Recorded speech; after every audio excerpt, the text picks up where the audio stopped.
What's going on, folks? Hope everybody's having a fantastic day. I know I have. I've had a really restful weekend. I'm very grateful for that.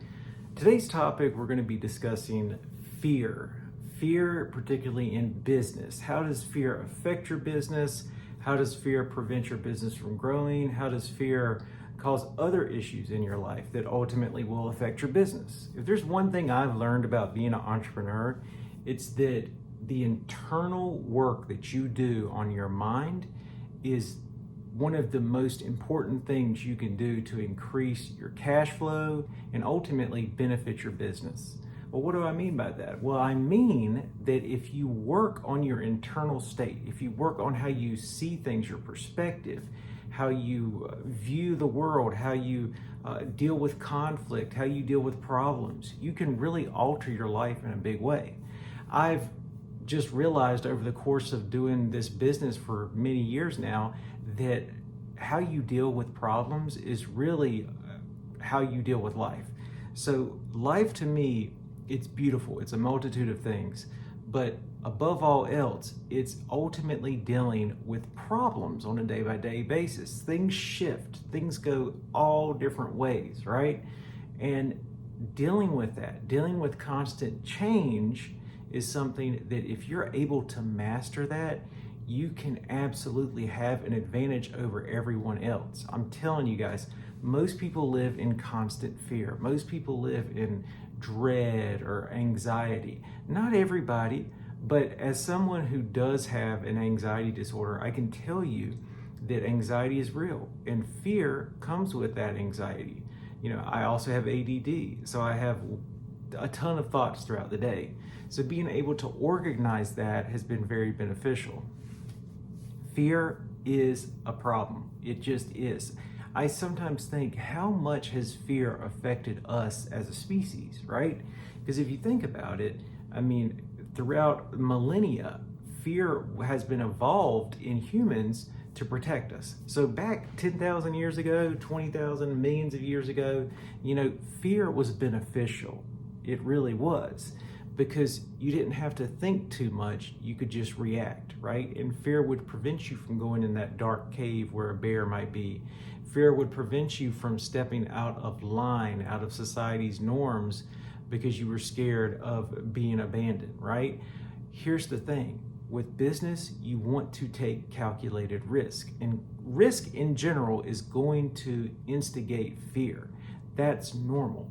I did not know that was normal. I thought for a long time that fear was abnormal and that I should not be feeling that way. And the reality is, I know now that that's not true. That was just my own biases, right? That was my own brain. That was just what I perceived from the world, right? And I'm amazed by how often my perceptions can be wrong or off. I can perceive something as one way, and when in reality it's not. So I'm always second guessing myself, just looking at things from an objective point of view. I'm a huge fan of reason for that very reason. I love reason. I love logic. Logic helps for me to understand things that I normally wouldn't be able to understand or comprehend. And also being able to have a trusted network of friends that you can call and talk to about these things. That's key too. You got to understand. I mean, we all need a good community. We all need people that we can talk to who care about us, who love us, who really want to see us succeed, and will do whatever is needed to get to that end goal.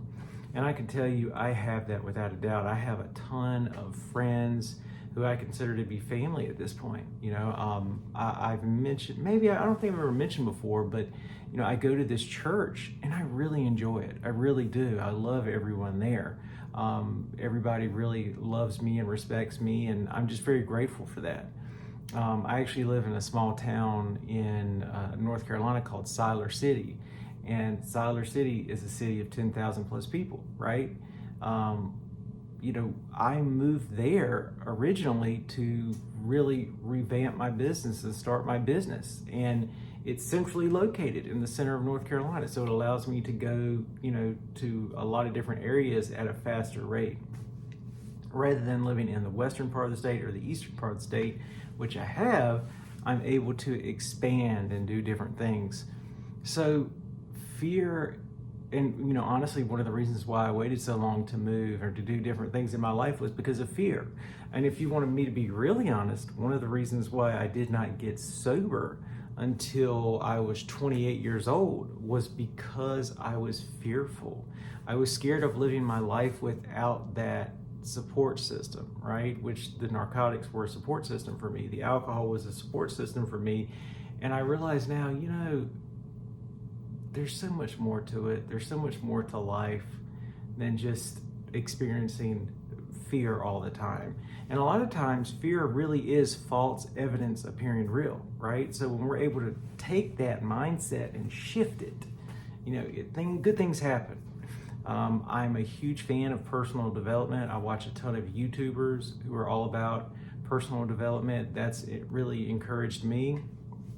I've talked to you guys before about how I wanted to start a YouTube channel all the way back in 2006. In fact, I did, but I didn't consistently upload because I was fearful of utilizing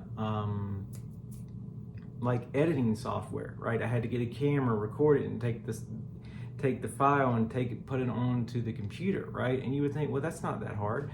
But when you have ADD, those small tasks feel insurmountable. They feel like they're impossible to do. And I'm just telling you guys, push through the fear.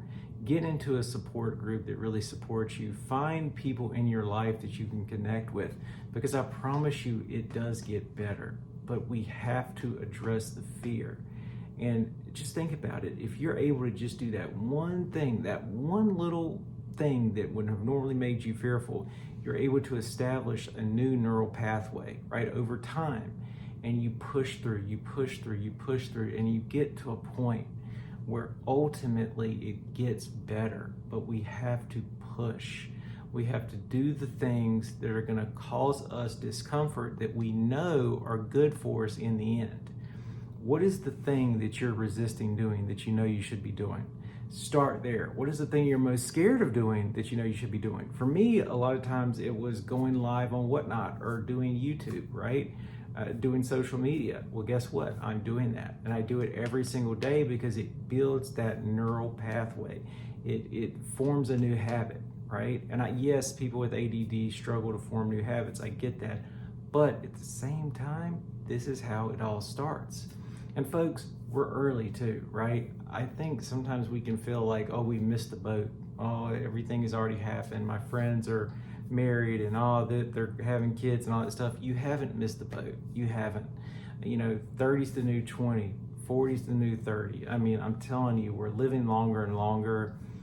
Science and medicine are just increasing at a dramatic rate.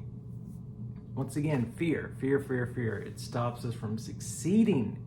And I want to see you succeed. I want to see you grow. I want to see you get into a better spot. Because I can tell you, if I can get into a better spot, anyone can.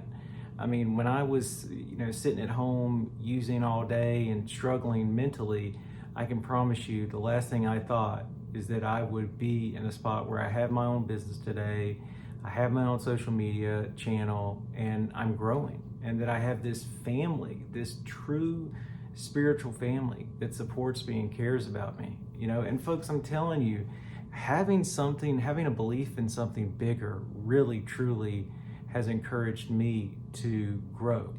It's really helped me deal with a lot of fear. And I'm not telling you what to believe in. I'm just saying a belief in a higher power, something bigger out there, really benefits me, whether that's a group of people, something more than yourself. So all these things help to negate the fear and the feeling, right? As someone, with ADD, the emotional intensity of feelings are just higher, right? So whereas for a neurotypical person, they may feel over here, right, when something bad happens, or rejection. Well, someone with ADD would feel it right over here, where it's just very, very, very painful. Rejection sensitivity dysphoria is a very real thing. People with ADD have it, and they feel like they're rejected, right? They feel like they're not succeeding, and that is not fun. It's not fun. So challenge that fear, challenge the anxiety, challenge the preconceived notions, challenge society's preconceived notions of you. I promise you it gets better. I do. I promise you, as long as you continue to fight through the fear. What I mean by that, push and do things that you know are going to benefit you and those about you, and push through the pain and get to something better. I promise you guys, it works. I could be fearful that this channel is not going to grow, that this channel is just going to stay the same, but it doesn't matter because I'm doing it day by day and I get something out of it, right? So challenge the fear. Fear is false evidence appearing real, and you guys are amazing. Be sure to like, comment, subscribe. I really appreciate y'all. Y'all have just already changed my life. I'm so thankful for you, and I will catch you guys on the next one.